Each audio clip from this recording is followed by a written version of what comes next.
Hi mga Vivi Loves, naku-curious lang po talaga ako sa mga nagsasabi na payakap, paiwan ng bakas, or magsasabi na sa mga live na yakapin nyo si ganito, yakapin nyo si ganyan, legit backer yan.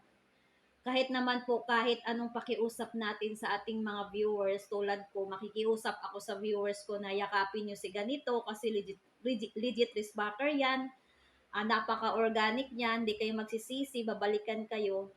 Wala po tayong magagawa kahit anong sabi natin sa followers ko or sa viewers ko na yakapin kayo kung ayaw nila, wala tayong magagawa. So, wag kayong magtampo kung hindi kayo nabalikan or hindi kayo na-follow kasi meron po talagang ganyan. Yan, hindi po natin hawak yung desisyon ng ating viewers at followers. So, mas maganda kasing magustuhan tayo mismo ng ating viewers at followers na sila po sa mismo yung nag-follow sa atin, sila mismo ang nag-engage sa atin, sila mismo ang nag-iwan ng bakas sa atin. Para in organic way ba, alam talaga nating legit. Pero kung mag-uutos tayo na yakapin si ganyan tapos ayaw nila, di ba wala tayong magawa. Ibig sabihin ng iba na pinost naman kita para ipayakap ka, tapos sasabihin na wala namang yumakap sa akin, ilan lang.